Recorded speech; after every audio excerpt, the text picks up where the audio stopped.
All right, there are just a handful of players outside the first round that have the ceiling outcomes week to week in fantasy football to be true league winners. These players need to also have the potential to peak during the fantasy playoffs. Playoffs? Don't talk about it. Playoffs? You kidding me? That's when champions are made.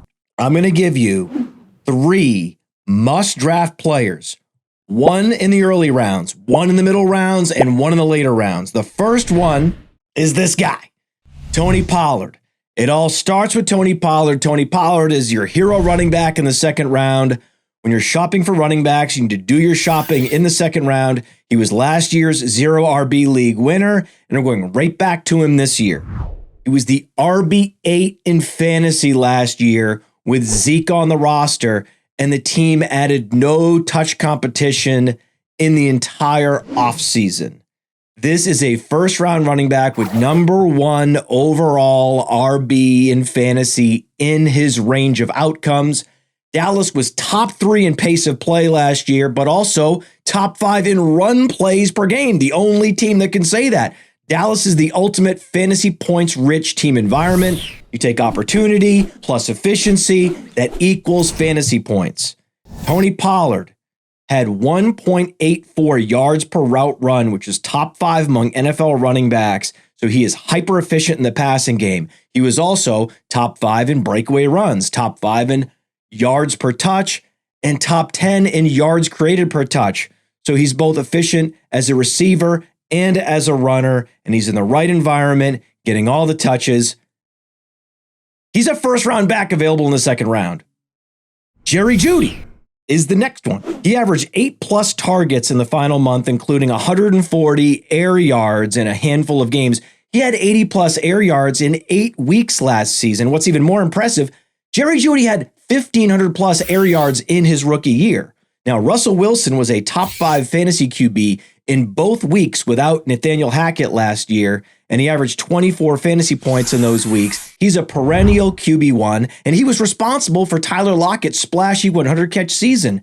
Look at Jerry Jeudy's target premium last year, 35% on Player Profiler. That was number 4 in the NFL. Target premium factors out quarterback play and bad luck, just compares your production to the other receivers on his team. Jeudy was by far and away the best receiver on the Broncos last year, but it wasn't just air yards. He had 3.8 yards after the catch per target after 3.7 yards after the catch per target last year. So he is a super versatile wide receiver that can do it all, and he's being drafted outside the top 50 players. This team is going to revert back to the mean, and Judy's going to have a career year. Now, in the later rounds, your 0 RB league winner is Rachaad White. He was a dominant college running back, 38%. Dominator rating, 19% college target share. He's a true difference maker in the passing game, like Austin Eckler, like Breece Hall. Both he and Breece Hall are going into their second year, but Rachaad White has an intact ACL. So he is the arbitrage Breece Hall. Remember, he usurped Super Bowl hero Leonard Fournette in the second half, and now he's competing for touches with Chase Edmonds and Keyshawn Vaughn. Blech. The Bucs have no interests in adding a running back. They have so many other needs. That roster's been emptied out. And yeah, I get it. The yards per carry was low, 3.7 last year. Okay. Yeah, he wasn't breaking a lot of tackles. Yeah, but he only had 130 carries. And his 21.8% juke rate was actually top 40 in the league.